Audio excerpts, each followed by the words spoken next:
Welcome to ACC Network Softball, coming your way this afternoon from Raleigh, North Carolina, the finale of a three-game series between number 7 Clemson and the Wolfpack of NC State. The Tigers have only lost 4 games all season. They've taken the first 2 of this one. Last week, Florida State humbled Clemson a bit, sweeping them. Clemson in second place now in the league, and you see NC State, remember, all but one team make it into the ACC championships, which will be in early March in South Bend. Then we welcome you to Raleigh. Pam Ward along with Jenny Dalton-Hill, who was the National Player of the Year while winning 3 championships at Arizona. And boy, Jenny, championships is something that Clemson has on their mind. Got to a super regional last year as a young program, but they're looking for more. Yeah, they definitely feel like they are just a little bit away, and because of that, the motto for this season is next steps. They want that next step to take them to Oklahoma City. How are they going to do that? It's going to rely a lot upon their big star, Valerie Cagle. There is not a better two-way player in the country. An ERA of .74 leads the ACC. She has 20 wins on the season and tied for second most nationally. And just as prolific in the box, she leads the ACC in multiple categories. And this weekend has been more of the same. In the circle, she eclipsed 600 strikeouts, picked up 8 in the series opener. In their midweek, she hit 3. A 3-run go-ahead home run in the win against South Carolina, and it was more of the same in this series. In Game 1, she went 2 for 4 with a double. Game 2, a perfect day at the plate, 2 for 2 with 2 home runs and 2 walks. Cagle truly is a front-runner for National Player of the Year. Absolutely. Let's take a look at the first 2 games. Clemson won them. You already talked about what Valerie Cagle did, but at least in Game 1, NC State took them to extra innings. First time that's happened to Clemson this year. And yes, no team has reached 40 wins faster than the Tigers. And NC State, they have had some turmoil this year. They had a coaching change 15 games in. More on that as we go along. Riley Wyman in the circle, the freshman starting for the second time this weekend. And it is her second start this weekend, her 12th start of the season. She has 1 complete game under her belt. She throws in the low 60s, primarily with a drop. Trusts her defense as she pitches to contact and hoping to keep the ball in the ballpark today. And her first test is Mackenzie Clark. And take a look now at the numbers and the scouting report for her. An exciting day for her in the circle, knowing that there's not a lot of experience, but this year is definitely testing her and giving her so much experience to be able to carry into the rest of her career. And the batting order for Clemson, one of the top offenses in the country. We all know about Cagle. Caroline Jacobson, the Duke transfer, has had a great series and has been a terrific addition to this Clemson team, not just numbers-wise, but also helping the chemistry, bringing some experience to this team that is trying to go farther. And boy, John Rittman, a terrific softball coach, did great things when he was at Stanford, has built this program from the ground up. And was an assistant at Washington when that program began, and so that experience helping him as he takes on the Clemson job. That's a great start for Wyman as she gets Clark to go down swinging.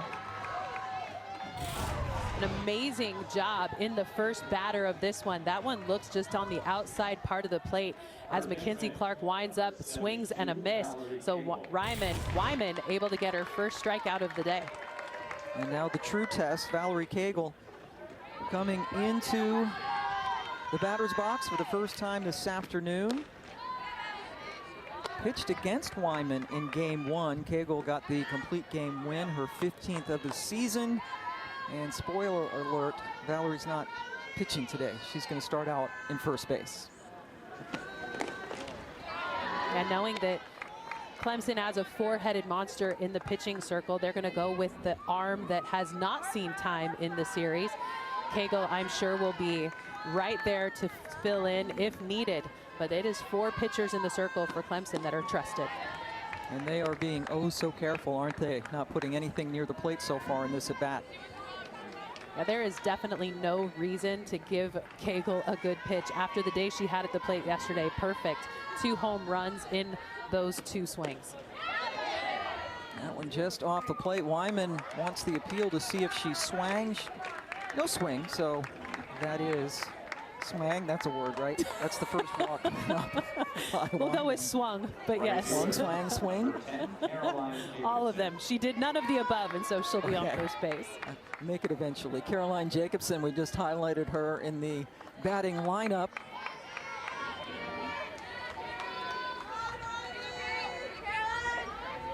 She had a 3-run home run in yesterday's Game 2 victory.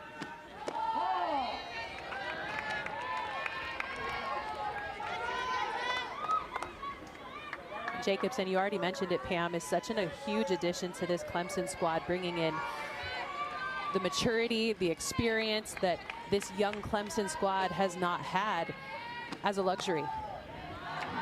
And Jacobson also coming from Duke. That's a program that also started from scratch, but she is a grad transfer, had a political science degree from Duke, played 4 years there. This is her 5th season, so certainly a lot of experience. Well, it was unique to hear Coach John Rittman for Clemson talk about how bringing in those transfers just made him feel like his lineup was complete. The outfield did have a couple of holes, but bringing in those big transfers allowed him to fill those holes with quality. Cagle taking off on the pitch, and she slides in safely. I don't think that she's just power. That's her 5th stolen base of the season. Backs it up with some wheels and puts herself in scoring position. Good job by Amanda Hasler back there behind the plate to try to get her, but just too much speed on the bases. So now the 2-2 pitch to Jacobson. Cagle's got that sliding mitt on her right hand. Yeah, if there is a more important piece of her body, it would be her shoulder. And this last summer, she had shoulder surgery because of some injuries she had sustained in the past couple of seasons. So that right side definitely needs protected, knowing how valuable she is. Another 2-2 pitch on the way. Full count with Maddie Moore on deck for the Tigers, trying to strike early.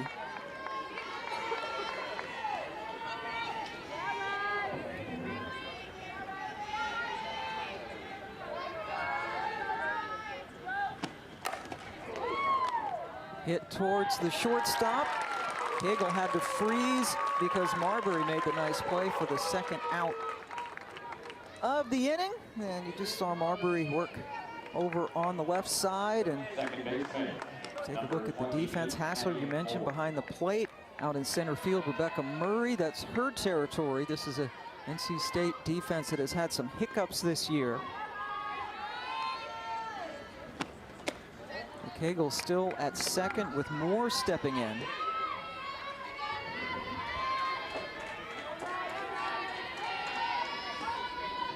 Sophomore who has raised her average appreciably this season. And maybe more importantly than that average is the power that she's brought to the plate. She had hit 190 last season, has raised that to 278, had 2 home runs a season ago, and look at that, 7 long balls this year.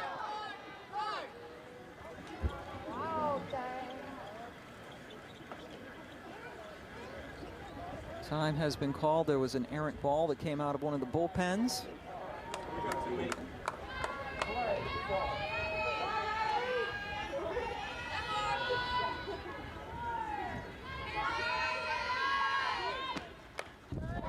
Moore fouls it back. Well, one of the reasons those power numbers for Moore have gone up this year is because she's hitting behind Valerie Cagle and Caroline Jacobson. Both of those hitters very prolific, and so a lot of times they will pitch around those two to get to Moore, meaning they go right at her, close to the strike zone, not trying to let her get away. Because of that, she's getting better pitches and putting better swings on them.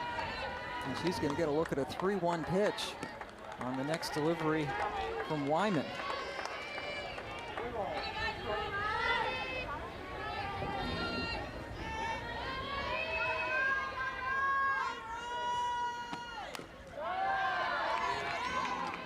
Nice drop ball by Wyman to be able to drop it in under the hands of Moore. I'm impressed so far with the freshman's outing in the circle. She is going right at these big hitters, trusting her defense, not trying to overthrow and bring flat pitches into the zone. Doing a really good job of just staying within herself and allowing her ball to bend through the zone. Full count, so Cagle will be taking off from second. Perfect pitch, nipping the outside corner. That's a lot of poise from the freshman to strike out Moore and strand Cagle.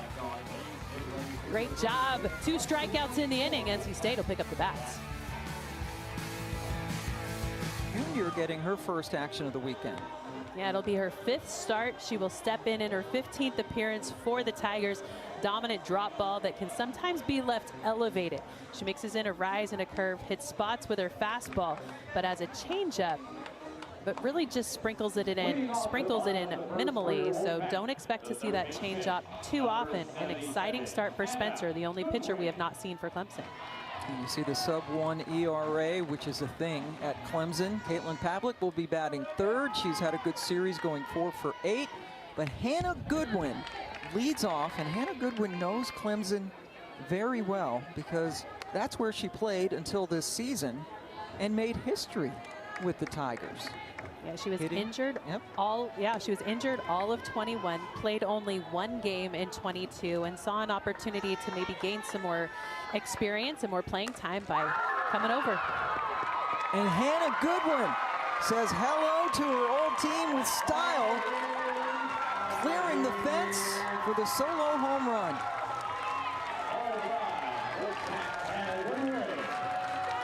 An exciting for 7 in this series. How about that, Jen? Yeah, an exciting way to welcome Reagan Spencer to the game. Hannah Goodwin, when she was at Clemson, she was the first home run out of the park for Clemson as a program. And what does she do here in her first at bat in game 3? Comes up with a big, huge hit over the wall. NC State with the lead, her 7th home run of the season. And one of the more remarkable statistics, and you pointed this out to me, that as far as home runs, that is the 8th home run allowed by Clemson on the season. 8 on the season in game number 45. That's incredible. Yeah, the pitching staff for Clemson has done such a good job of keeping the ball in the ballpark, but there's Spencer elevating a pitch and Goodwin taking full advantage. Big, huge swing, a no-doubter, and gets them ahead. So now Rebecca Murray batting second for the Wolfpack. She is a transfer from Elon. Has 1 hit in this series. A very good defensive center fielder.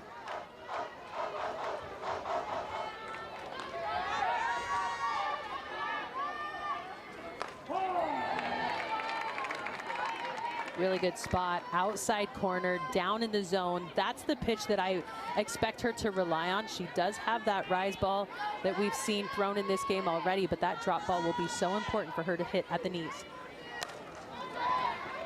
Hit on the ground to Logoleo, and she is called out. And right away, you could see the reaction by Murray. She's going, we got to look at that. She appeared to me live to be safe. Well, and the reason this is so close down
So it's been overturned. She is safe.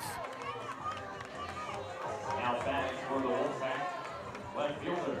I want to welcome those of you who are watching the other softball game. This is the Clemson NC State Series finale. Pam Ward and Jenny Dalton-Hill joining you from Raleigh. Clemson, the number 7 team in the country, taking the first 2 games of this series, but Hannah Goodwin led off the bottom of the first for NC State, the former Tiger with a solo home run. Rebecca Murray is at first, originally called out on a grounder to short, but replay got it right. She was safe on the infield single,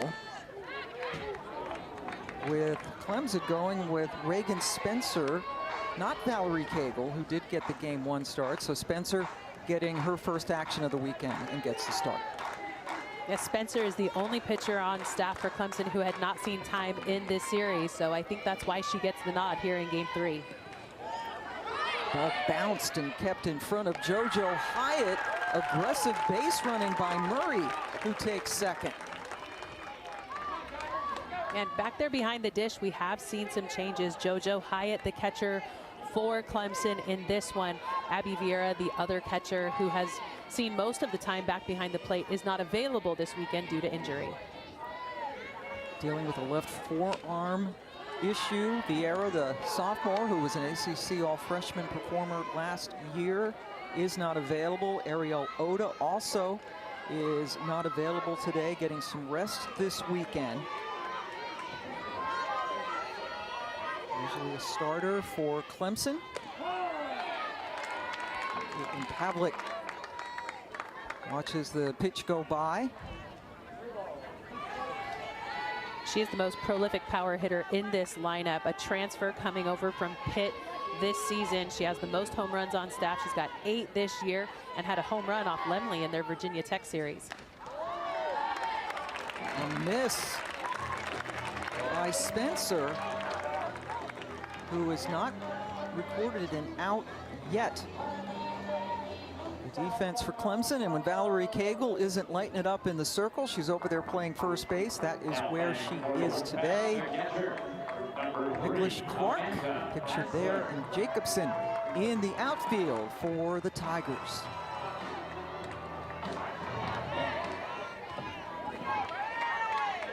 Amanda Hasler, the cleanup batter, shows bunt, but punches it foul.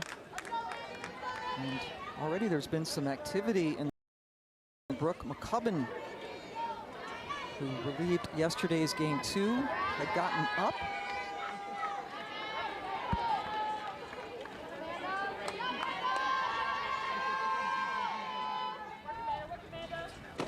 Amanda Hasler from Avon, Connecticut, not far from ESPN's headquarters in Bristol, and having a very good freshman year.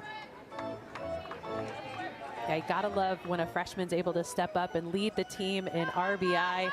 She has 7 home runs of her own and has handled all the expectations since stepping on campus so well.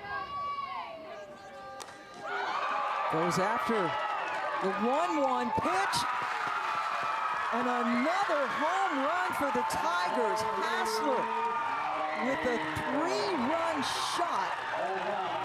NC State with 4 runs on the board in the first inning, and still nobody's out. What an absolute hit fest for NC State right now. The Wolfpack is absolutely hammering Reagan Spencer in the circle. That pitch outside part of the plate. Look at the way the team responds. Out in center field, Mackenzie Clark gives a good effort, but there is no way to rein that one in. Huge hit by Amanda Hasler, 8th home run of the season, and now the team with 53 home runs on the year. So Reagan Spencer will exit without recording a single out. Brooke McCubbin in the circle when we come back.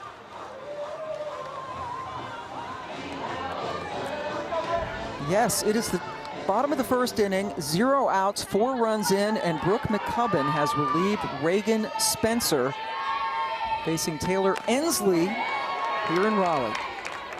Yeah, Brooke McCubbin trusts her curveball. You'll see that a lot in this outing. Mixes it with her changeup, but can leave that high to hitters. So it's all about movement. Cannot leave the ball big over the plate. This North Carolina State team has come to swing it today. NC State was known for hitting home runs under its former coaching staff. That's what they taught. That was the priority, and they're playing without a head coach. They have two assistant coaches who are in charge. Devin Boland, who was in charge of ops, and there's a good look at Carson Shaner, who played on this team last year and was the grad assistant. And we had a chance to talk to Devin Boland, and he said that there's Devin. They de-emphasized not necessarily going with home run swings every time and trying to manufacture more runs now. But you know what? The home run ball's been pretty friendly here in the first inning. Yeah, it seems to be working. The fall and spring focus was developing a home run swing, knowing that the last coaching staff was really into the long ball. That was the emphasis. But when Boland took back over, he said it also yields a lot of swing and miss, and so they've tried to hammer that home too, to be able to put the ball in play on the ground. But I tell you what, that home run mantra is definitely paying off here in the first inning. And if you think Devin Boland looks young, he is. He's only 25. Shaner is 24. So they're acting head coaches. They don't like that term, but that's what they are. That's handled by Davenport, finally, for the first out of the inning. So their combined agents, 49 years old. John Rittman, 59 years old, the head coach for Clemson. That's how young these coaches are. Boy, what a situation, and so much stuff to handle. There's John, looking fine and young. So much to handle, right? And I think from all appearances, they've been doing a really good job. Spencer, with the comebacker, retires Lambrick. But a lot of chaos with your director of ops and your grad assistant taking over. They're not going to name a new head coach until after the season is over. Well, and what a testament to how mature these two have been able to be, to step up in such a huge way to lead this team. Devin Boland was coaching third base, but got hit in the third base coach's box, and now gives way to Shaner to be able to take over the reins of this program as just a first-year coach right out of college. Libby Whitaker coming up now with two away. A couple of ground ball outs induced by McCubbin after Spencer gave up 2 home runs. And she got the start.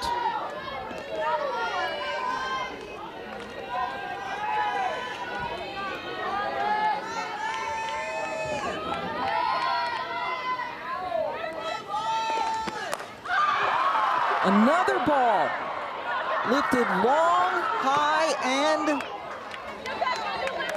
wow. That went a long way, Jen.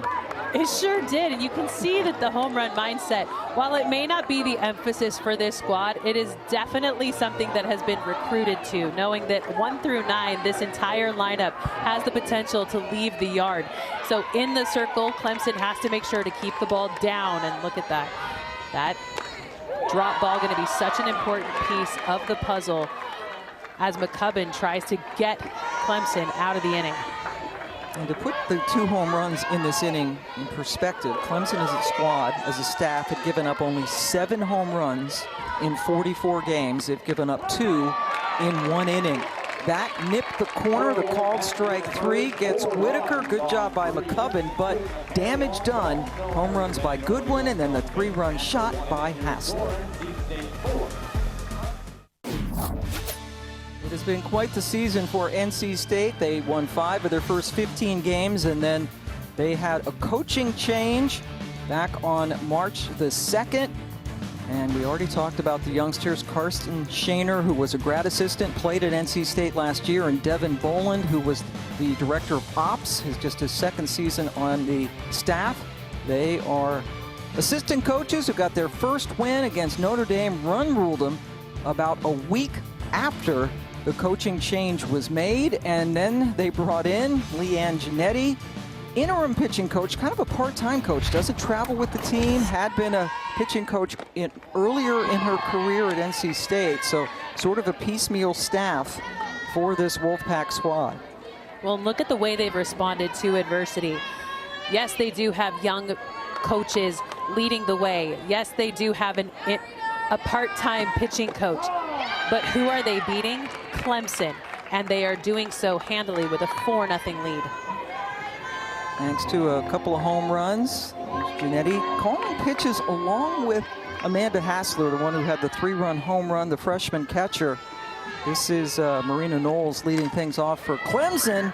And Knowles sends it into right field, but playable for Edwards. But Amanda Hasler has been helping to call the game as a freshman catcher, which is something we love.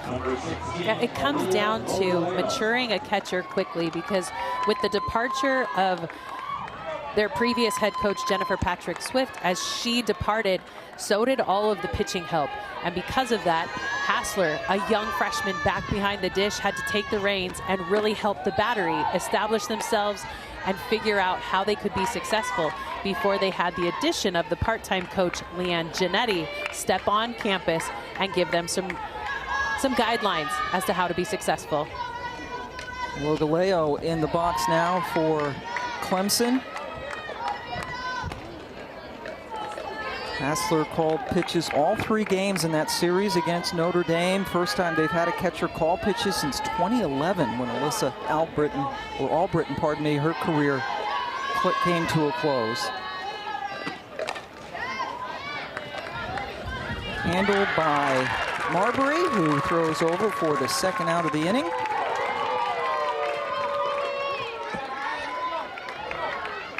This is an impressive showing for NC State, knowing that as they step in with the lead here today, they have actually had the lead multiple times in this series, just have not been able to hold on for the win.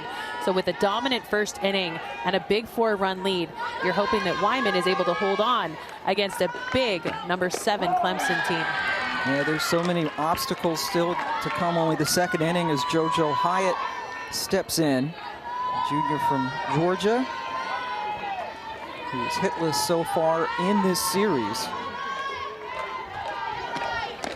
NC State lost in extra innings. It was 1-1 going into the 8th inning in game 1, and a 3-run 8th for Clemson gave them the win. And then yesterday it was a 6-3 victory after State had a 3-2 lead in that game. So yeah, you're right, they've gotten close, and this is a Clemson team, folks, remember, that has lost 4 games all year. They lost to Tennessee 1-0 before getting swept by Florida State last weekend. Hit in the air, and that's the first hit of the game for Clemson. Hyatt with her first hit of the series. Well, and Hyatt got jammed up on that one. You could see that Wyman was able to deliver a pitch high and in on the hands of JoJo Hyatt, but strong enough to muscle it out to the outfield. Good job responding in just her 56th at-bat of the season. And John Rittman has used a variety of lineups this year, trying to get things settled, hoping for a very deep run in the NCAA tournament. Reedy Davenport, first pitch swinging. Bailey Edwards camps under it. Riley Ryman shutting out Clemson so far after 2 innings.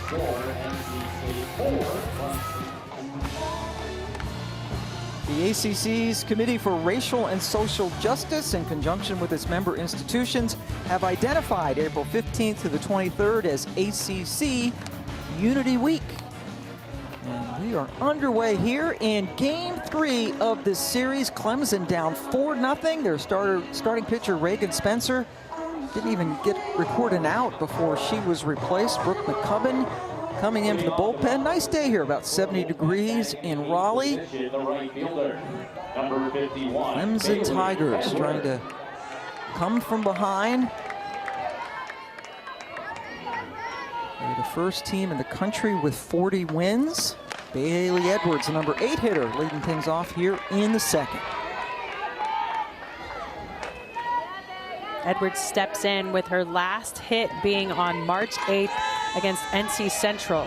Just 2 hits on the season, but sitting down here at the bottom of the lineup, she's trying to get things started. after a really potent first inning for NC State. Couple of home runs. Hannah Goodwin, the former Tiger, leading things off with a home run and a 3-run shot by Amanda Hasler, sitting at 4-0.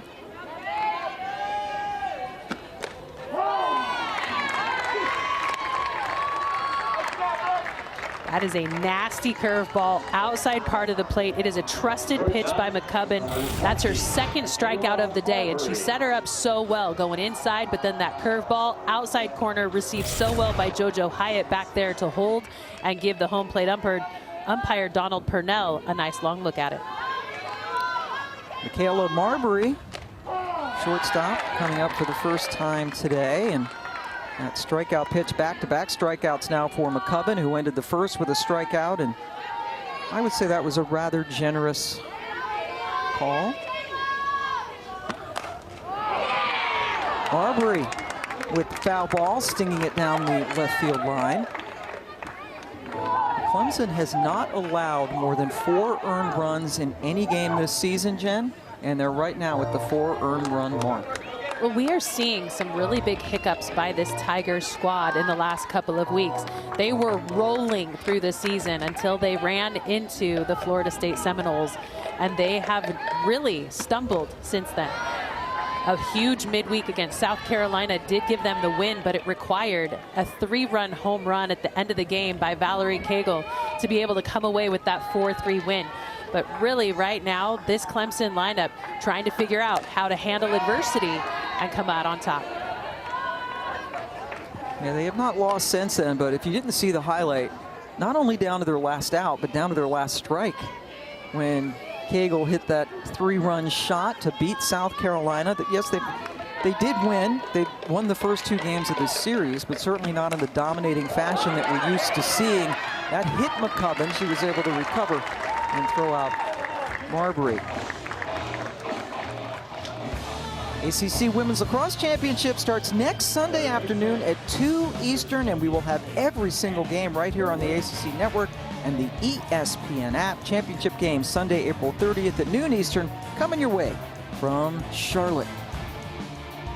It's always great to have every game. We will have every game of the softball championship coming up this year again from South Bend this time, after the championship was played at Pitt last year. Now this year has lost back-to-back ACC championship games. Sorry, Jen. No, but you're exactly right. Still trying to take that next step. We talked about in the open how this Clemson squad has its eyes set on Oklahoma City. They've made constant progress toward it in the previous years, but this year trying to make it to Oklahoma City. That ACC tournament will happen May 10th through 13th in South Bend. Notre Dame hosting it this season. Clemson wanting to make their way there and find their way to a championship.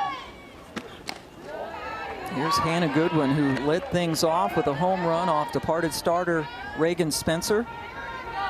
And she had a terrific start to her season in her career at Clemson, and then had an injury, missed almost entirely a couple of seasons. Transferred now to NC State and draws the 2-out walk. I would say that was one of those situations where they did not want Goodwin to hurt them again. They know Goodwin well. She did play at Clemson to start her career. Big home run to lead off this game and give NC State the lead. And with just 13 strikeouts on the year, a very good eye at the plate. Now Rebecca Murray, who got an infield single in the first inning, originally called out, but the replay correctly showed that she beat out the throw. And when we talked to Coach Devin Boland about this squad, he said, we really need her bat in the lineup. Sends that one into short left field, and a tremendous running catch. Alia Miklish, just absolute thievery, took away the hit from Rebecca Murray to end the inning. NC State got off to a very quick start in this game. Former Tiger Hannah Goodwin starting off with a home run to make it 1-0 off Reagan Spencer.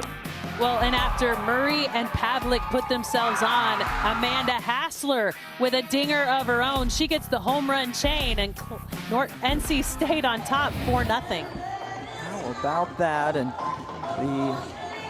there's Hasler, who had the 3-run shot. Riley Wyman in the circle, the true freshman. So you have a freshman catcher, freshman pitcher, trying to beat a Clemson team that's only fallen 4 times all season. Alia who just made a ridiculously good catch in left field, leads things off here in the 3rd for the Tigers.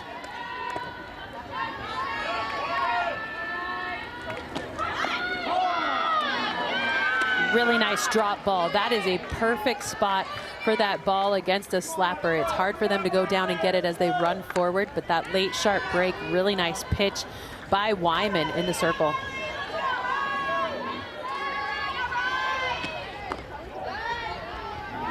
Miklish is another one of the transfers coming over from Wisconsin, where she got her undergraduate degree, and somebody that is actually hitting for a higher average, 366 in conference games only. So higher average in conference games and overall has brought a lot of poise and some of that leadership that we referred to earlier in the game. Yeah, being able to bring in such dynamic outfield play has really solidified this squad in Coach John Rittman's eyes. He thought that those were where their holes were a season ago, and so being able to come in with this kind of dominance in the outfield, that is maturity and experience, just helps them take that next step. That one hit Miklish.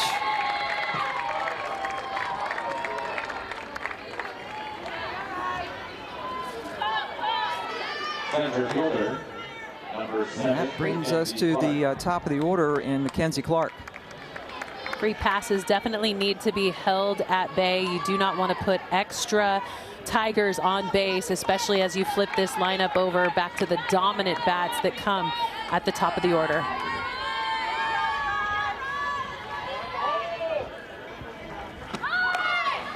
Clark gets the bunt down, and it is perfect.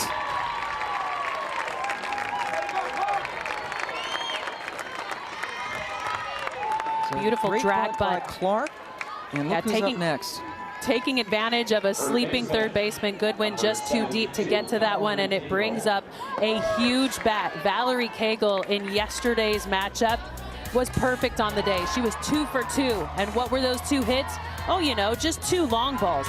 And they were absolutely crushed. No doubters. And now Cagle up again with a runner on. All right, so here's the question.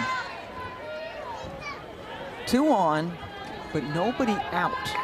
How do you pitch to Cagle? Very carefully. Yeah, the rise ball is something that I would take the rise ball off the table in this situation. If you're going to throw that rise ball, it needs to be in the eyes. It needs to be a non-hittable pitch, but you have to get ahead to do that. So in a 2-0 count, I'm going to jam her up with something hard and in. But it looks as though they're going to stay away from her completely. Go ahead and put her on and try their likes with Caroline Jacobson, the transfer from Duke.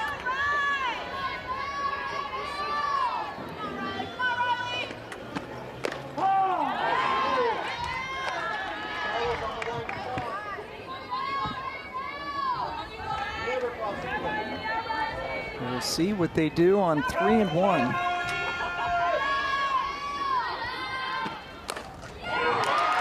Quite a bit of a plate. They decided to pitch to Cagle for some reason, and she does Cagle-like things with another home run.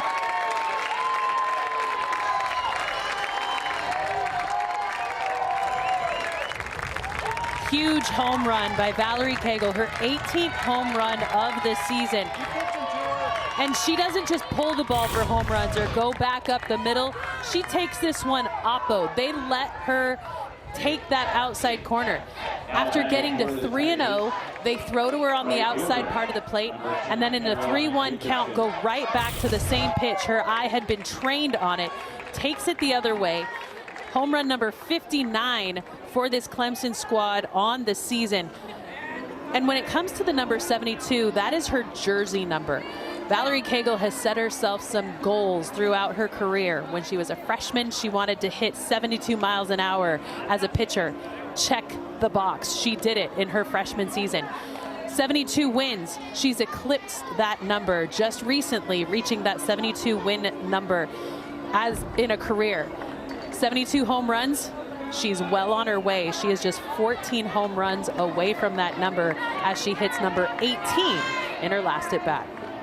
Number 18 on the season, number 58 in her career. And NC State, after a mound visit, keeping in Wyman. Caroline Jacobson missed by that much from going back to back. Well, and according to our crew, if you want a souvenir at a Wolfpack game, you just need to go stand in that foul territory down the left field line. Sounds like there's a lot of foul ball home runs that land in that spot down there. It's 200 down the lines, which is normal, but only 210 to dead center, which is about 10 feet less than, not necessarily normal, but what you usually see. And there you see 200 down the line, but we've already seen a couple just miss. Jacobson grounded out her first time up, but still shaking my head about why you pitched to Valerie Cagle.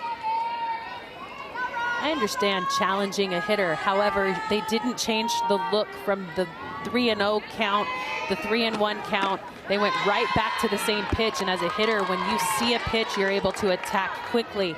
If they were able to jam her up or go back inside, that would have been a pitch that would have been maybe a little harder to handle. But her eye was already focused in on a pitch that had just hit the exact same spot. And she took it out the opposite way for a 3-run home run. Now Jacobson draws the walk. After a good solid couple of innings for the freshman Wyman.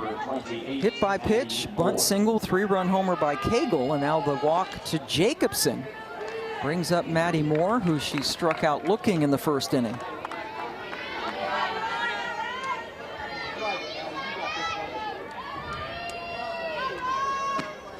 '50th pitch of the game for the true freshman. Well, this pitching staff for NC State is really good, but it just comes down to not having consistent time in the bullpen with a quality coach. They are struggling to have that consistency. And with that,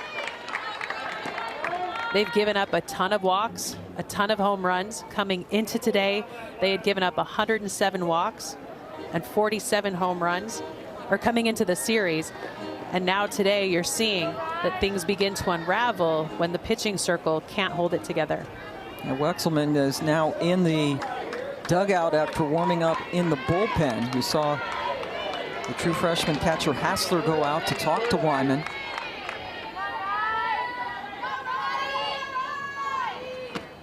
After falling behind now 3-0.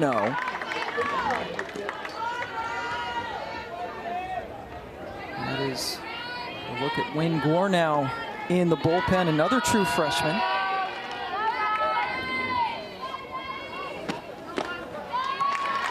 Four-pitch walk. Third walk of the day, fourth free pass, as you get a look now as Carson Shaner comes out to give us a pitching change. So a very shaky third inning induces the pitching change as Wexelman comes in. A redshirt junior from Charlotte and a transfer from Winthrop. Yeah, the most senior on the staff, knowing that there are 4 arms in the circle for NC State. There are 3 freshmen, and then Wexelman, the junior, coming over. Coach Bolin calls her their flamethrower. High heat mixed with screwball confidence. She's worked extremely hard to develop a change of speed, but has struggled as she settled in on a grip and a release that she could make comfortable on that changeup. She has now made relief appearances in all 3 games in this series. took the loss in game 1. And remember they lost, or you might not. I'll tell you, they lost in the 8th inning when 3 runs came across the plate for Clemson, trying to come from behind. They were down 4-0 after 1 inning. Cagle's home run, 3-run shot. And with Wexelman stepping in with a confident rise, it's going to be a different look for Hasler back behind the plate. So this battery needing to rein it in quickly as they now have runners on 2nd and 3rd. Because of Wexelman's wild pitch.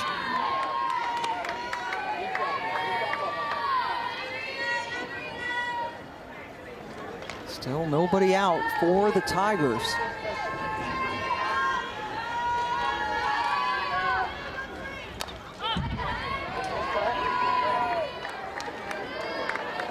Well, and speed is something that this Clemson squad is ready to attack. They've been training for speed all season long, and you saw John Rittman down there in the third base coach's box with his hand up high, telling his hitter to stay off the high one. They want to see this ball down, keep it at belt. Doesn't lay off the high one and strikes out. First out of the inning. I can't fault her. I know how hard it is to stay off that pitch. I was a sucker for that pitch that came in at the letters. It looks so good. But as it continues to climb the ladder, I did a lot of that. A swing and a miss for a strikeout. You're feeling that pain right now, right? I'm with her. So Knowles goes down, giving way to Logoleo, who grounded out her first time up, but that was against departed starter Riley Wyman. Logoleo has had a really good career at Clemson, making all conference teams both her freshman year and last season.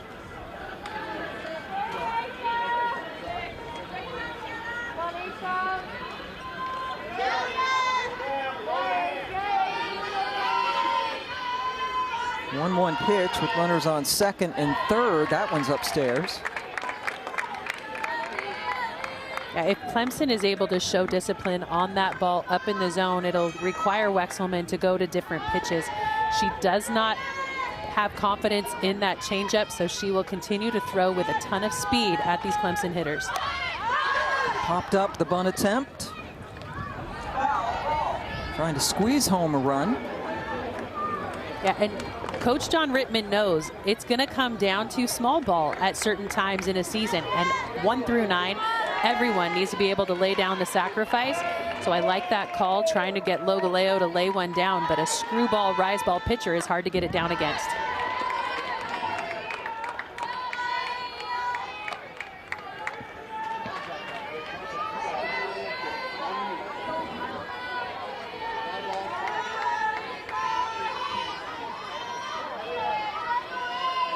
Now the 2-2. Logoleo goes down, sends it into center field. Playable for Murray. The tag by Jacobson ties the game on the sac fly by Logoleo. Textbook hitting, knowing that you want to get that run in from 3rd to tie the game. Wexelman went to the changeup, and she telegraphed it by slowing down her motion. A really good changeup requires that your motion not change in the circle. You never want to tell a hitter anything by changing up your motion. She slowed down her arm. That tipped Logoleo. Something that good hitters are going to pick up, right? Most definitely. You want to find anything that will tip that a changeup is coming. A different grip, a different step, a different motion. And there the motion changed for Wexelman. Catcher JoJo Hyatt takes a strike, singled back in the 2nd inning.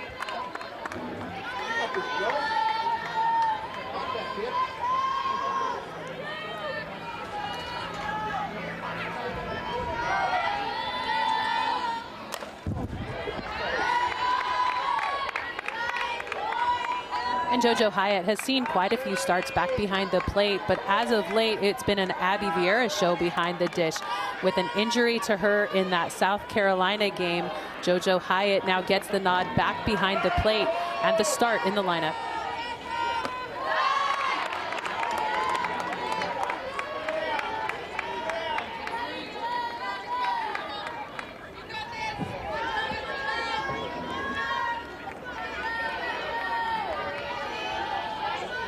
2 pitch. Moore over at second, just reached out, and that's going to be enough. It should have been anticipation, but Lambrick with a terrific play to get Hyatt and end the inning. Fabulous play by Lambrick ends the inning, and we're tied. Clemson softball started in 2020, 3 years previously. John Rittman was hired, so he was able to put his staff together, start recruiting players to come to South Carolina. That is a look at the very first lineup card drawn just over 3 years ago. They beat St. John's. They won 78 of their first 100 games. What a program that John Rittman, Coach of the Year in the ACC. They hosted a regional, made a super regional appearance where they fell to Oklahoma State last year. They want to go one step farther this year, and that would mean a trip to Oklahoma City. And boy, what a season so far. Their win yesterday, their 40th of the year. No other team so far has won 40 games, including Oklahoma. But boy, what a job he has done. And I know you've known Coach Rittman for quite a while. I met him when he was an assistant coach at Washington when that program was begun back in the 90s. So he has been through building a program. He was an assistant, so he was able to have just the second seat in the room to see how everything needed to be put together under Teresa Wilson at Washington. Then took the reins at Stanford in '97, coached there for many years. Moved on to be a head coach at Kansas. Also has worked with the USA national team and has a couple of gold medals on his shelf as a coach for Team USA. Yeah, it was a great get for Clemson when they hired him, and things certainly have worked out for this baby program. Here is Katlyn Pavlick facing Brooke McCubbin, who came in to relieve Reagan Spencer, who gave up all 4 runs in the first inning. And Clemson matching that with 4 runs in the top of the third, 3 of them coming on Cagle's home run. And McCubbin looking good. Second strikeout of the day for as she steps in, able to get this nice curveball outside, extending the zone, gets the swing and a miss. Her 3rd strikeout of the day. McCubbin just a sophomore, part of this really good Clemson staff. First pitch swinging. Amanda Hasler, who hit the 3-run home run back in the first inning. This staff for Clemson coming in with an ERA exactly at 1. That's been blown up because all 4 runs in the first inning were earned. That's a fly ball. Lands in the glove of Logoleo for the second out. Only Oklahoma has a better ERA now than Clemson, which has led the nation in that department for much of the season.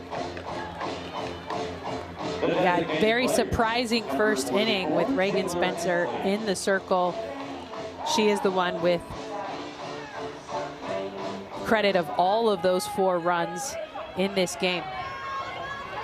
Taylor Ensley was the first batter that McCubbin faced, and she has done well since she's come in, only giving up a walk, retiring everybody else. When we come back, we'll speak with Devin Bolin. Up at 4-piece as we go to the top of the 4th, joined by Devin Bolin, one of the 2 assistants for NC State. And I probably you couldn't have asked for a better start today. Tell us what you saw in the first inning, home runs by Goodwin and Hasler. Yeah, we came out swinging, and I think we got some confidence the first 2 games, knowing that we can play with them and swing with them, and we came out looking for a win early. And yeah, we're going to find more runs on the board here. Well, and let's dig in a little bit deeper on your freshman catcher, Amanda Hasler. I mean, so impressive to see the way that she has responded under so much adversity this season. What is it that's making her so successful at such a young age? I mean, she's a leader, and she came in as a leader, and she coming in with a big bat and great defensively, and she's putting it all together, and she has that confidence now kind of going through her first season, and I mean, the sky's the limit for her. All right, Coach Bolin, thank you so much. We appreciate the time. All right, thank you. Hey, Chris. All right, got a good one there in Hasler. And Devin Bolin, again, was in the operations department here. at NC State. He was the associate head coach at North Iowa Area Community College for 3 seasons, and then came over as the ops guy. And he, along with Carson Shaner, bears repeating, she played last year on this team, was a grad assistant, and with the coaching change 15 games in, they are the assistant coaches who are now in charge of this program. Well, and Devin Bolin was hired as the director of ops in 2021. And as a director of ops, you are not allowed to coach players.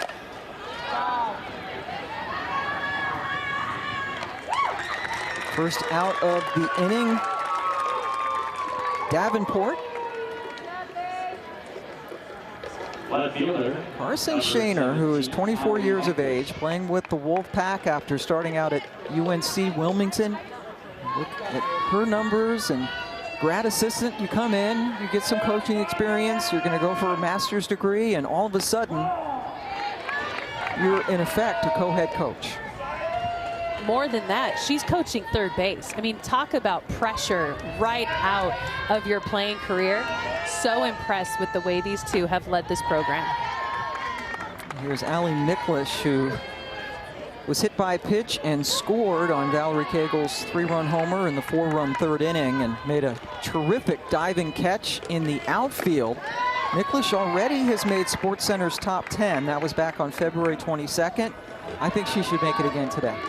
That was a phenomenal catch. It was a shoestring, but made a huge difference in this game.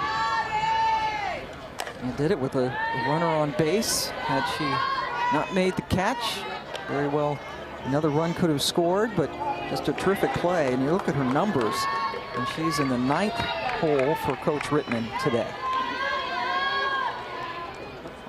As a transfer, Coach Rittman said she did her homework on us. Good stretch over there by first, by Whitaker to retire Miklish. 3 more games highlight our spring football schedule on ACC Network Extra next week. Louisville, Syracuse Friday at 7 Eastern, and then the Blue-White Duke game Saturday at 2 Eastern. Go to ESPN.com/watch for all of your spring football information. And they take football very seriously, don't they, at Clemson? Big deal. More often than not, that's your moneymaker on campus. And so it comes down to Dabo Sweeney with us. That very passionate fan base at Clemson. And Pie Clark. Mackenzie, nicknamed Pie Clark because, best reason ever, she loves pie. Big swing and a miss. Wexelman relieving Riley Wyman in the last inning.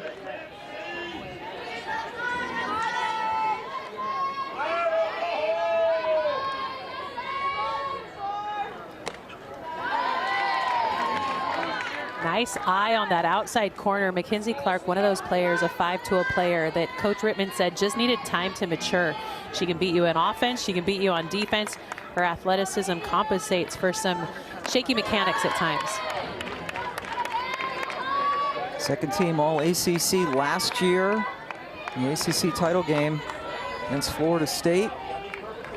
She went 4 for 4 with a couple of runs driven in, but almost did it single-handedly, but they fell to the Seminoles, who have dominated this league for so long. But the up-and-comers, you got Clemson and Duke, the 2 toddler programs, not baby programs anymore. They've been around for a few years, but it's such a competitive league.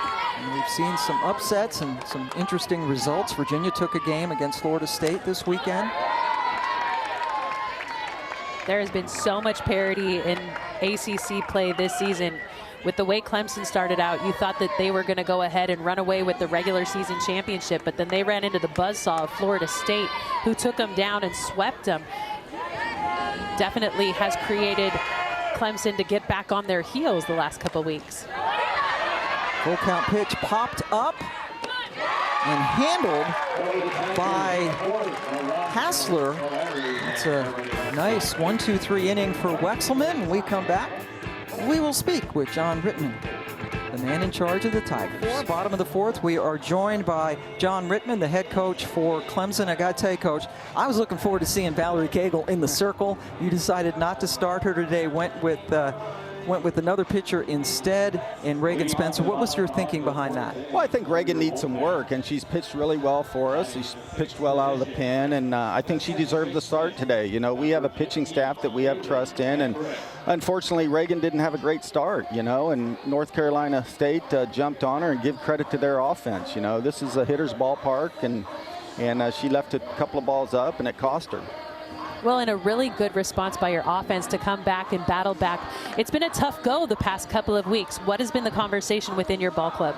Well, I think hitting comes and goes, you know, and you know, when you hit a lot of home runs and then, you know, the ball's not leaving the park, you have to situational hit. You got to manufacture some runs, and you know, we've struggled to do that, but we've also faced some pretty darn good pitching too, you know, and you know, sometimes the pitching gets the best of our hitters, and we just got to be resilient and have a good approach at the plate and keep battling. Yep, and you have done that. Great season so far. We appreciate it, Coach. Thank you. Thanks for having us. Valerie Cagle coming up with a 3-run home run and set the Clemson program record for home runs in a season with the ball that left the yard. That is number 18 on the year. And by the time she leaves, she's got one more year left after this one. One more year of eligibility left after this one. How many records is Valerie Cagle going to have at Clemson, pitching and hitting wise? Well, and I'm sure that was a conversation that was had before she stepped on campus at Clemson. She had been recruited to a different school prior to decommitting to that school and then coming over to Clemson. But how cool is it to step into a program and set records rather than break them, and to be able to step in? Look at that. ACC ranks in all of those categories coming into today. That home run number is actually increased, another one here today. And then to be able to be dominant in the circle. I mean, this is a two-way player, the likes of which we do not see elsewhere in the country. Here's Lambrick starting things off for NC State in the fourth. Now back to McCubbin back in the first when she relieves Spencer, who gave up 4 runs without recording it out. That's another foul ball. And we talk about National Player of the Year. First, make it perfectly clear, I don't get a vote. Nor should I, probably. Okay, you don't either. But I don't see how it can be anybody else but Valerie Cagle. With her pitching and her hitting statistics, to me, she is the Caitlin Clark. You know, I have to have a basketball reference. The Caitlin Clark of softball this year. Caitlin Clark just made the catch. Go ahead with your rebuttal. No, I agree with you, Pam. I think Valerie Cagle is definitely the front runner for National Player of the Year. What will get in the way or what will derail that from happening is a short stint in the postseason. I think it's very difficult for the voters to be able to step up and say this is who the National Player of the Year should be if they're exited early in regional play. Whitaker takes a nice off-speed pitch for a strike. Couldn't disagree with you more on that. Softball's a team game, and I know that there were some arguments that it should always be the best player on the best team, but there have been some fantastic athletes who have never come close to winning a championship, and I don't think that should be just the cardinal rule. When you look at her numbers, her body of work over this entire season, if she keeps this up, I mean, whoever doesn't vote for her for Player of the Year should have their vote taken away. You're going after him, Pam? I love the passion that you actually are showing right now, because you rarely get invested like this in one player in a season, but Valerie Cagle is one of those players. I've never seen this from one player in a season. You watched me. No, I'm just kidding. But when it comes down to being able to put together a body of work like this, you nailed it, Pam. There is no one else in the country doing what Valerie Cagle is doing for Clemson this year. That's why she should be National Player of the Year. Whitaker just popped out to more. And we talked to Coach Rittman, and really, selfishly speaking, I really wanted to see Cagle pitch because she's just so special. But you understand, you want to you build your pitching staff. You have to rely on Cagle, and they're looking at the end game, the long game, right? You want Cagle to be healthy and fresh for the entirety for what they hope is a World Series run. Well, and the more innings you put on a pitcher's arm right now can affect them down the stretch. Valerie Cagle had a huge surgery in the summer on that throwing arm. They did not know if she would be able to come back 100% at the start of the season. Here's Bailey Edwards, who struck out. Yeah, that's a great point. It probably hasn't been talked about enough. She had a slipping bicep tendon procedure back in July, and yeah, she didn't do any fall ball stuff, just came back gradually before she was fully cleared, and they didn't know what Valerie Cagle they would get back. And it's like she's even better than the Valerie Cagle we saw last year. Yeah, and she's playing pain-free for the first time perhaps in her career, to be able to step in and enjoy the moment. Just a humble player that goes in and is right where her feet are every single day. And let's give some love to Brooke McCubbin. She has done a great job since coming in out of the bullpen on 1-2-3 inning. Career statistics against Lauren Hager, who was National Player of the Year in her senior year at Florida. Yeah, in 2015, look at the comparison. The amount of home runs are a little bit off, but don't worry, Valerie Cagle still has a season left to play. The wins equal. ERA less, more strikeouts. Valerie Cagle just so dominant in the circle and at the plate. Already has a home run here today. It's her third of the series. And this is what they should have done last time. Most definitely. Why they didn't go with the intentional walk earlier, I do not know. But very good choice, even though it would just be a solo shot. But right now, with the ball game sitting at tied, you don't want the best player on the other side of the diamond to win it. If you're just joining us, Cagle came up in the third inning with 2 on and nobody out. Had a 3-0 count. They continued to pitch to her low and outside, and she took a full count pitch the opposite way for a 3-run home run. A Clemson single season program record, 18th of the year. And now she's going to be pinch run 4. Julia Baumhart coming in to run for Cagle. But in softball, there is the re-entry rule. I would expect to see Cagle back at first after this inning is over, but putting themselves in a tough spot with a leadoff walk to start the inning. Wexelman in the circle has a tough job ahead of her as she sits in this part of the lineup. First pitch swinging, Jacobson pops out, dangerous hitter retired. Julia Baumhart, the pinch runner over there at first base, a senior from Dagsboro, Delaware. Has no at-bats, but has scored 14 runs, leads them with 18 stolen bases, so a very valuable weapon as a pinch runner. Getting the bunt down, more foul. Yeah, so we've seen 2 opportunities that have gone foul as the sack bunt has been looked to lay down. I mean, when it comes to winning a national championship, your entire roster needs to be able to lay down a bunt. Can you imagine if Cagle laid down a drag bunt in a game with the corners pulled back? She would have been able to walk into first base. But it's an important skill that needs to be had by everyone on your roster. Not just situational hitting, but being able to lay down that sack bunt. How was your drag bunt? I did a lot of fake drag bunts to move runners into scoring position. Never laid a drag bunt down in a game, but I sold a great drag bunt to be able to move runners from second to third. And then all it took is a little base hit to score them, and that's what gave me the national RBI career record. That has not been touched, right? Not yet. Still got Jocelyn Allo last season was within a handful, but didn't get it, and so now we're still waiting to see who can knock off that 30-year record. Hasler throwing down, and a good backup by Lambrick. A little bit of a collision, though, as Baumhart went in and stole her 19th base of the season. Yeah, none of that was meant to be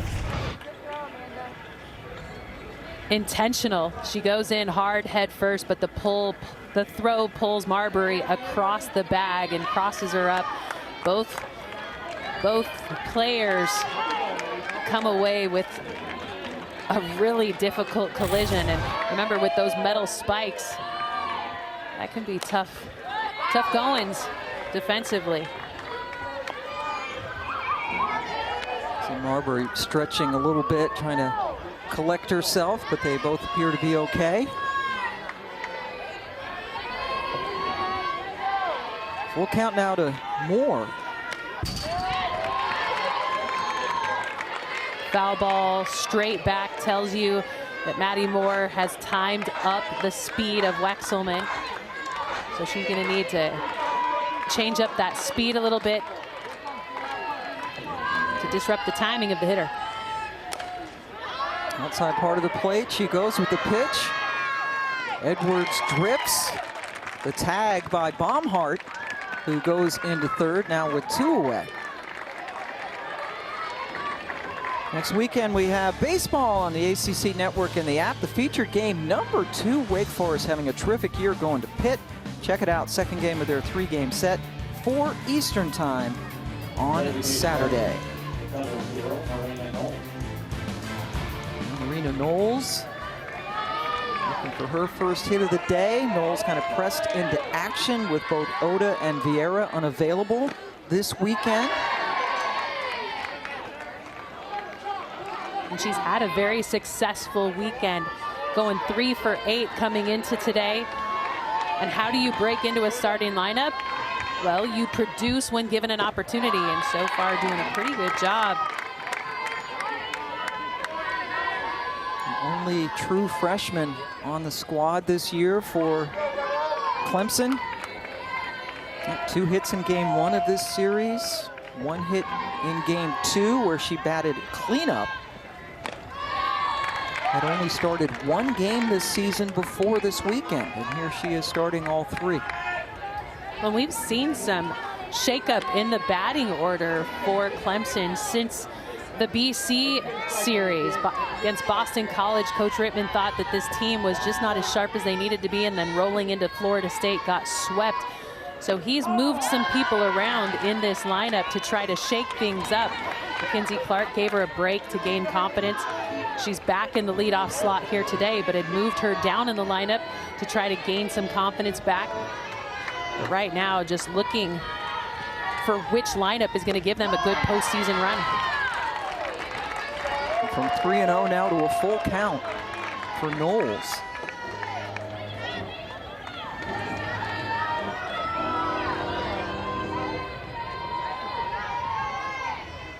Wexelman, the reliever, and it's hit on the nose, but right at Goodwin to retire the side and strand Baumhart at third. Still tied as we head to the bottom of the down. Just 2 more weekends of series left to go before the tournament. Clemson, first team to reach 40 wins after winning the first 2 games of this series. Catherine Sandercock continues to be terrific for Florida State, but UVA did get them 1 game, and Duke in a marathon game at Boston College, coming away with a win in 9 innings today, an 8-game winning streak now for Duke. A very interesting ACC season, and we just, Valerie Cagle re-enters and plays first, as expected. And we just finished up doing that Notre Dame Virginia Tech series, and Virginia Tech and Emily were rolling, and they just got hammered by Notre Dame offensively this past weekend. Yeah, definitely a difficult series, but so much parity throughout all of the ACC right now in the softball world.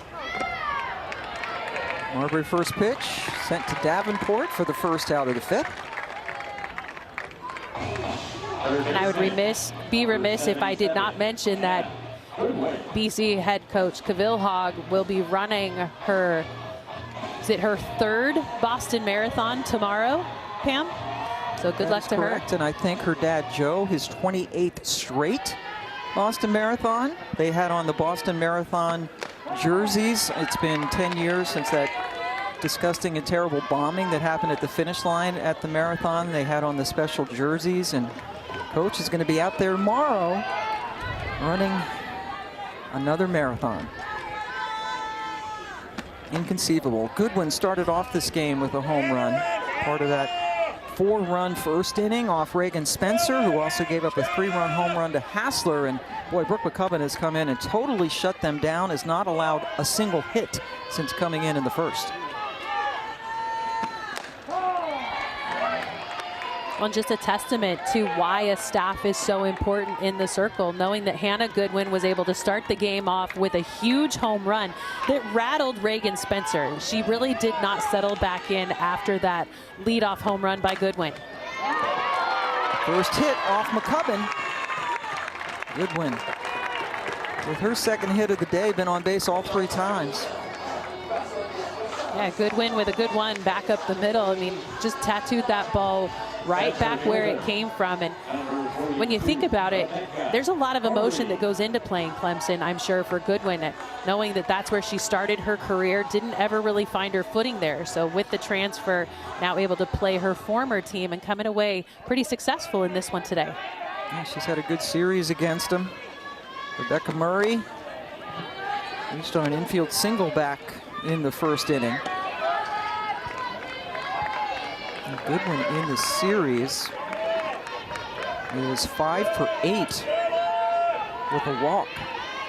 That's showing your old team, and of course the home run that she had here in the first inning. Yeah, there's a reason she was recruited at Clemson, and when players don't find their way into an everyday starter position, sometimes they leave. And we know that Goodwin was injured to start her career, and so perhaps she fell behind some other players for a starting role. But to be able to find a new home and still be able to contribute and play a great sport and gain a degree, so important. Really good softball player. She's from West Columbia, South Carolina.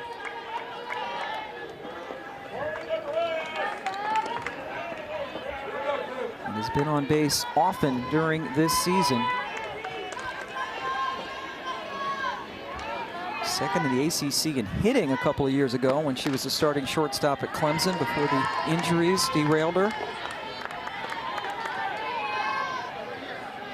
Tie ball game here. NC State trying to pull off the upset over Clemson, a team that has only lost to Florida State 3 times, and that 1-0 loss to Tennessee deep into the season. That was their first loss of the season. Back-to-back hits.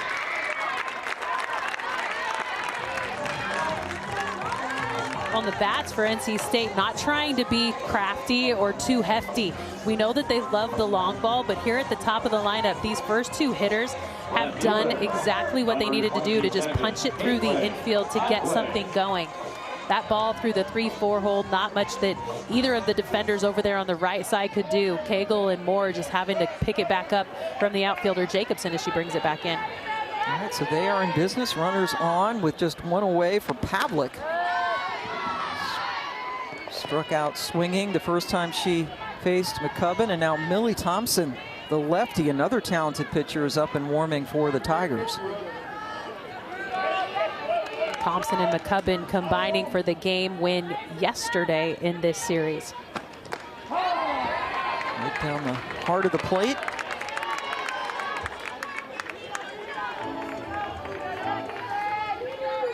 Well, the conversation from these NC State hitters back to the dugout needs to be, where is McCubbin throwing?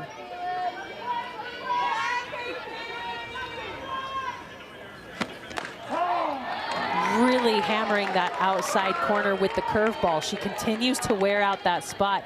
So as a hitter in the dugout, you need to be prepared, looking to go the other way. But it's the long ball that has really been setting things up for NC State this season. Tons of home runs. They hit 82 last season. They're up to 51 coming into today. And that one is a high fly ball and another home run. Pavlick with a 3-run shot to put NC State back on top. Home run number 54 for the Wolfpack. 3 home runs in this game. The hitter with the most power in the lineup leads the team with home run number 9 and gives NC State a 3-run lead. Huge moment for the Wolfpack as they sit atop Clemson. Just as you were talking about the home run potency of this team, a big 3-run home run off McCubbin, who had been practically perfect since coming in the first inning in relief. And the 7 runs scored by NC State. This is really an anomaly for this Clemson pitching staff, one of the very best in the country. Coming in, only Oklahoma had a better team ERA. Their ERA is going to go up after this one. 7 runs, all of them earned. By far the most earned runs they have given up in a game this year.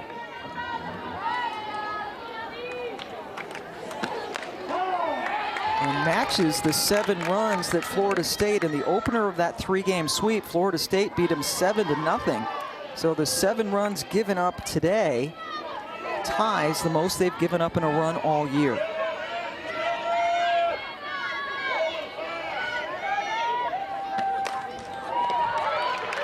Hasler, she had a 3-run homer in the first inning that chased the starter Spencer, thrown out by Davenport for the second out of the inning. Well, and if you are this NC State squad, this is a statement kind of game for you. Your head coach and your assistant coach let go right before ACC play. You have coaches stepping in who are so new, who are preparing you. And look at the response this NC State team has given in this series against Clemson. Dropped the first 2 games. They were in both of them. In fact, had leads in both of them. And they have not beaten a ranked team yet this year. What a response. You're absolutely right that little half swing by Ensley, nipped by the throw by Logoleo, but the long ball, NC State's friend once again, Pavlick with a 3-run shot. Again, cannot wait for the ACC tournament. We will be there in South Bend, Indiana, but look, feast your eyes on this, ACC fans. NC State 7, Clemson 4 as we go to the top of the 6th inning. Pam Ward and Jenny Dalton-Hill joining you. The 7 runs scored by NC State ties the most that Clemson has given up all year. It was last weekend when they were beaten 7-0 by Florida State, the first of that 3-game sweep, but you can never count them out. Logoleo starts things off with a single. Yeah, a little excuse me swing on a changeup that she tried to hold up on, but with eyes, it finds the grass and starts the inning off with a runner at first. You know, in the book, those go down as a huge line drive, frozen rope, but that was definitely a mistake. But that kind of makes up for the liners sometimes, right? That you hit right on the nose at someone. Yeah, they do, but they don't feel as good. I'm guessing it doesn't even out, though. No, it doesn't. No, we play a game of failure, and one of the true signs of the maturity of a player is how quickly they can flush a bad performance. Yeah, and you hear that from coaches all the time, and having short memories, especially for pitchers, very, very important. Coaches want them to focus pitch to pitch. So with that ball rising up and out of the zone, Wexelman needs to just let that one go and focus on the next pitch. JoJo Hyatt singled and grounded out on a nice defensive play.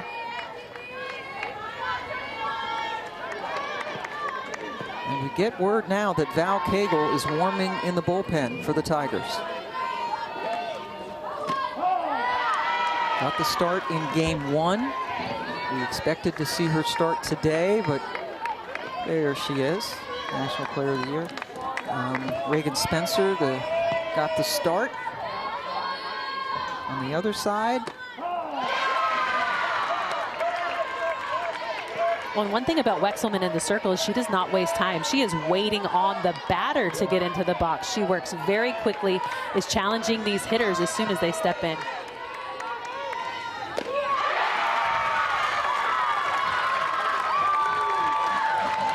Great job with Hyatt. Huge strikeout. She stayed at the knees after that pitch up in the eyes of Hyatt. She just hammered that low strike with a ton of velocity. Good out. And then the play at third, Goodwin throws across the diamond to get Davenport, who went after the first pitch. Logoleo now down at second, but there are 2 away. That strikeout of Hyatt, indeed huge. only the second one for Wexelman, and her first since the first batter she faced when she came in the third inning to relieve the starter Wyman. And she is just dealing at the bottom of the zone. So she is challenging these hitters by rushing them as soon as they get in the box. It's definitely a strategy working in her favor right now. Throwing high to Miklish.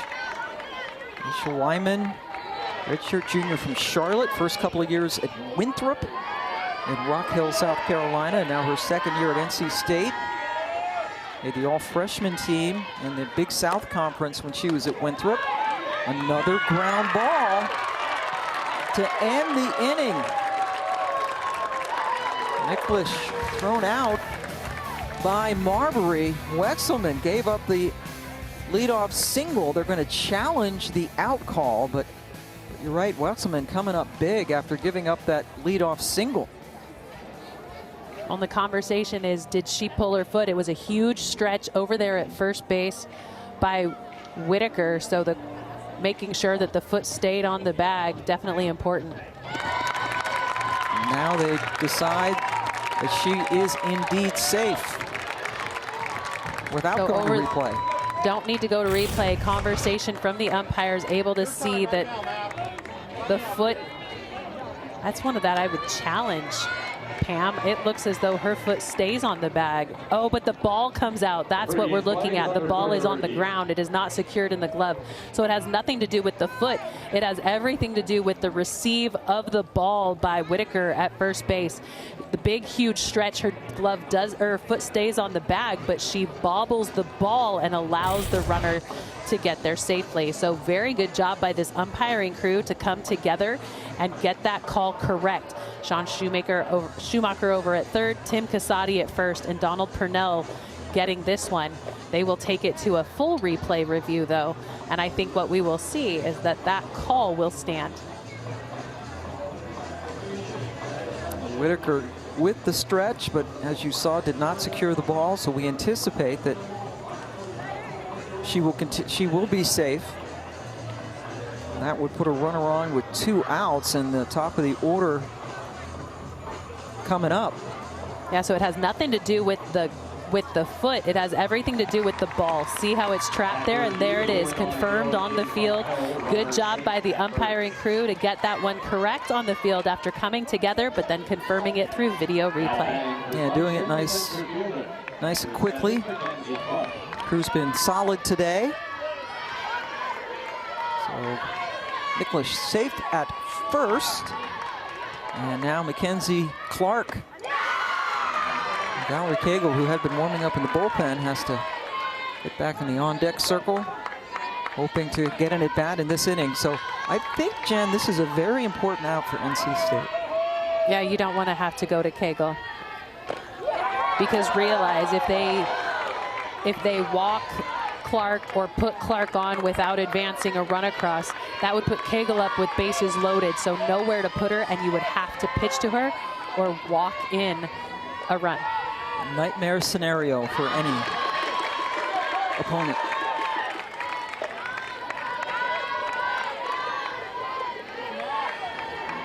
Three-run lead for NC State after Pavlick's home run in the bottom of the 5th. Upstairs now 3-1 for Clark. That rise ball has not been a strike. She has tried to get these Clemson hitters to swing at that one, but I expect her to go right back to the knees with that drop ball. Yes, and it's popped up to make it a full count. And knowing that these Clemson hitters love velocity, Wexelman is a good challenge for them. However, without a change of speed, without a changeup, it definitely allows these hitters to dig in and try to tee off. Maybe the most important pitch of this game, the full count, and Cagle looming on deck.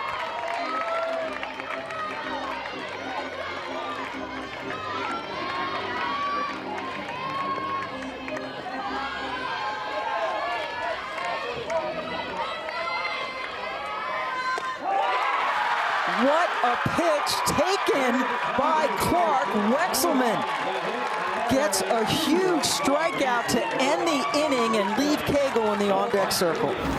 Wexelman with ice in her veins takes this one on the inside part of the plate. Huge strikeout to get NC State out of the inning.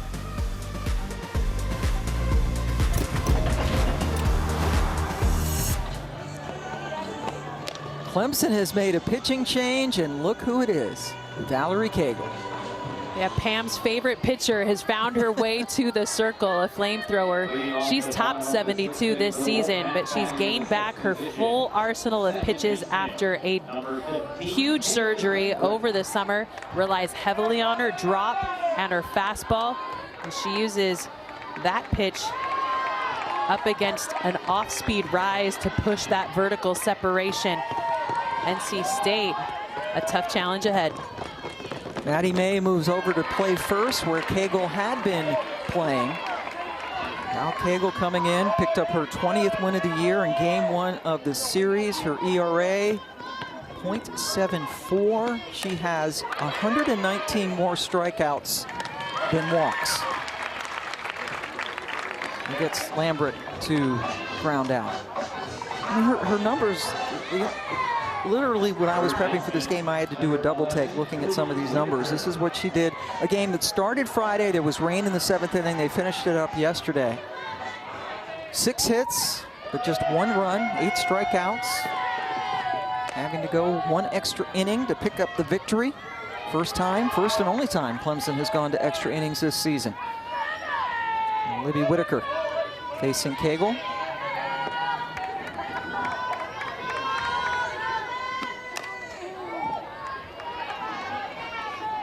So not only is it a new pitcher in the circle, but a lot more velocity is now coming at these hitters for NC State. Cagle throws consistently at 70 after facing McCubbin, who was throwing mid-60s. Spencer, a little bit of the same to start this game. So adjusting to velocity is definitely difficult, especially against a pitcher with the kind of numbers that Cagle has been able to put up this season.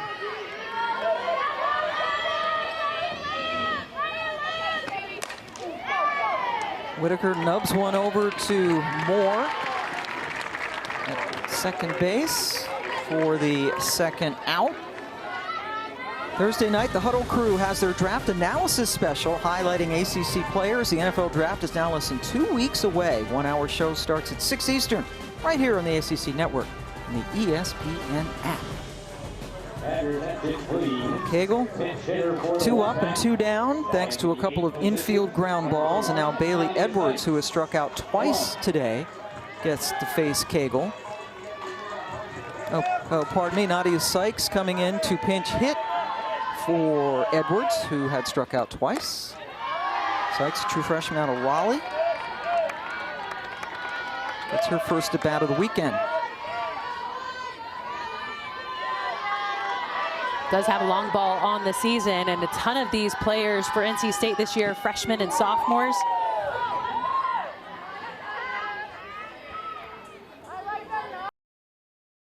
Little nod of courtesy by the home plate umpire Donald Purnell, knowing that back there behind the dish, JoJo Hyatt wore a little too much of that one on the foul tip.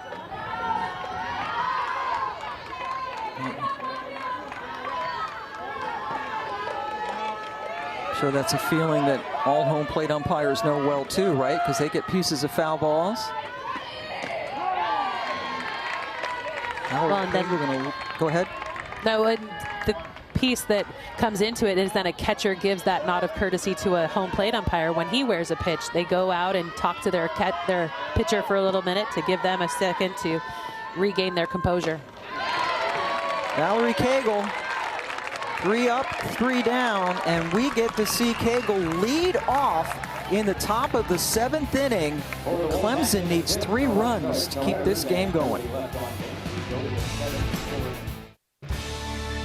The ACC's Committee for Racial and Social Justice, in conjunction with its member institutions, have identified April 15th to the 23rd as ACC Unity Week. Great look at Raleigh, right on the cusp of the NC State campus. Valerie Cagle leading things off here in the 7th, with Clemson trailing NC State 7-4, and just like the last time she led off an inning, which was the 5th inning, they are going to put her on with an intentional walk. I think this is an absolutely brilliant idea, knowing the kind of power Cagle can put into a ball. She is the first batter of the inning. I would really go ahead and challenge the rest of this lineup to step up and win this game. They have just 3 outs before the end of this game. So go ahead and challenge the rest of this lineup to push across 3 runs to extend the game. The only time that Cagle wasn't walked today, she hit a 3-run home run. Yeah, so you walk her. That's she is just 1 run, but why put yourself within 2 runs of the lead? Go ahead and just put her on and make the rest of the lineup respond. Yeah, she is a good base runner as well, has a stolen base today. Now Caroline Jacobson trying to get her first hit of the day. Well, and the conversation that John Rittman needs to have with his hitters is make sure that you take control of the timing in the box. With Wexelman in the circle, she is rushing some of these hitters and going right at them before they are really ready. So how do you combat that as a batter? I make sure that when I step in, I get the attention of the home plate umpire and allow him to let me get settled before I set my eyes on the pitcher. 3 pitches, 3 balls to Jacobson.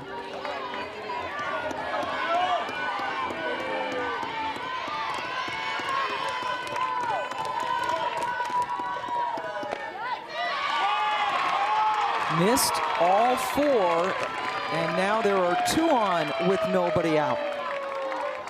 And the tying run comes to the plate in the person of Maddie Moore. Yeah, definitely not the response that you need Wexelman to give, knowing that this NC State squad this pitching staff is being led by Leanne Giannetti, who you see there in the circle with Wexelman. She is a part-time assistant, having stepped in after the departure of the coaching staff being released right before ACC play. So this is a good opportunity for Giannetti to come in, calm down her pitcher Wexelman, try to get Clemson get a win in this one by holding them in this inning. Here's Moore. Takes the first pitch strike, and in case you're wondering, there was no activity in the NC State bullpen. Moving it up to Wexelman, who's done a good job coming in relief in the 3rd inning. And one thing you need to do as a hitter when you step in against a power pitcher like Wexelman is you don't need to match her speed. You don't need to match your bat velocity to her pitch speed. You need to make sure that you step in and you stay calm and controlled and just get that toe touch down early. Pitch laced into right field, and it falls out of the glove of Edwards. The base runners had to hold up momentarily, so they get the out at 2nd, at least for now. And the umpire's going to have another caucus. I really appreciate this umpiring staff working together as a whole. They are not trying to let egos get into this conversation, but the 3 of them have worked really well together here today. And that is a fabulous call. She did come off the bag with that throw coming in. So as this ball goes into right field, it is misplayed by the right fielder, Edwards, out there in right. It gets picked up by the second baseman, Lambrick, who gets it to the shortstop, who was not planning on making a play at second base. And because of that, the mix-up with her feet allows Clemson to load the bases. But because of the miscommunication going on over there at second base, we will take this one to review. Yeah, and you can't blame them for that. This is a huge call. Just needed to step on the bag for the force out. So right now the bases are loaded with nobody out, and Marina Knowles scheduled to hit for a Clemson team that has only lost 4 times all year. Well, and knowing this NC State team is struggling without a huge head coach presence, this is an opportunity right now for Oh, she is off the bag. You can see it at the top of the screen. When she catches this ball, look at that. Feet come off the bag to receive the ball. And the slide in does give her a chance to be safe. But right now you're seeing NC State standing kind of all over the field rather than coming together and regrouping. A moment for a leader to step up, and right now no one establishing themselves as the one to be able to lead this squad from within.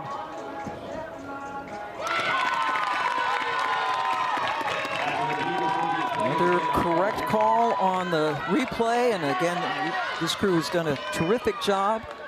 Good calls, good communication, quick replay decisions. And here we go. Marina Knowles stepping in. And right now, that play out in right field has been judged an error on Edwards. Not a single by Moore. Would have been a tough catch, but it did come out of her glove.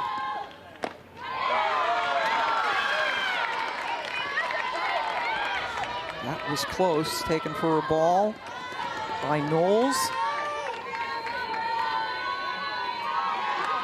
Big situation for a true freshman. The only one on the squad. Very good balanced swing. Like that approach by Knowles in the box, but now it's time to shorten up. In a 1-2 count, you got to protect, you got to stay off the ball, up in the zone, and just punch this one into play. Third time in the series Clemson has come up with the bases loaded. They were 0 for 2 in their first 2 attempts. That came in the first 2 games of this series, games that they won.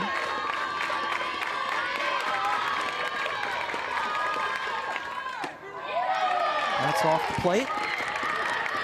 Well, and coming into this series, Pam, you would say this was a David and Goliath kind of matchup on paper, knowing that Clemson was so dominant this season and NC State kind of floundering with that loss of their head coaching staff. But right now, NC State defining who they are. And the strikeout of Knowles, first out of the inning.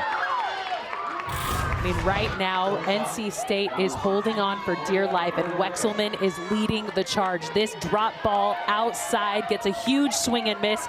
Look at that confidence in the circle by Wexelman. Her 4th strikeout of the game. She has not allowed a run since coming in to relieve Wyman. It was a 4-run 3rd inning, highlighted by Cagle's 3-run home run. All the offense for Clemson so far. NC State, a 3-run homer by Pavlick in the 5th, the difference. Logoleo sends one into right field where Edwards runs out of room. Well, Logoleo is a bat you cannot overlook. She led this Clemson squad in home runs a season ago with 15 long balls. That number has dropped off this year with just 6, but she is definitely a power bat in this lineup. Down 0-2. That one gets away from the catcher, but everybody stays put. Yeah, that's a hiccup down the line by Cagle. We expect so much out of this player, and as the ball goes in the dirt, she holds up and is so tight.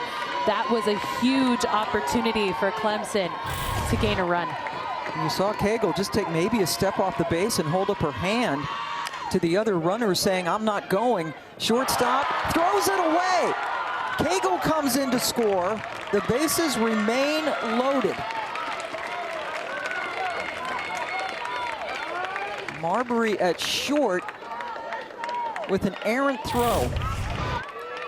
Routine ground ball, and I was expecting this squad to come home with the ground ball and prevent the run, but the throw from Marbury inside Lambrecht as she tries to come over to second base to catch it. I truly think this is a miscue by the infield, knowing that if they had just played in, that was an easy bang-bang play, home to 1, to try to get themselves out of the inning and prevent the score. There's still just the 1 out on the strikeout of Knowles. Bases still loaded. Bottom of the lineup coming in, or coming up, and John Rittman is going to send in a pinch hitter. How about this? Ariel Oda, who we were told would not be available today, has been just dealing with some issues, wanted to give her some rest. Very good player, has been starting for this team, the 5th-year senior. Coming up in a big situation.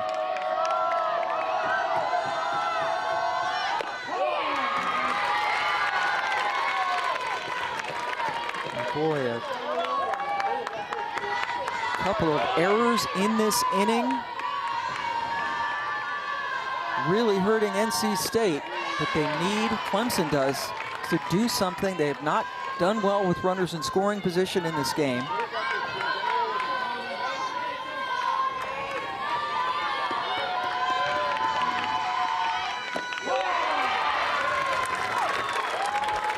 This is a tough spot for Oda. She is used to being the DP, so she's used to having multiple at-bats in a game. She's raised her batting average from a season ago by about almost 100 points, but what a spot for Oda. Punched out.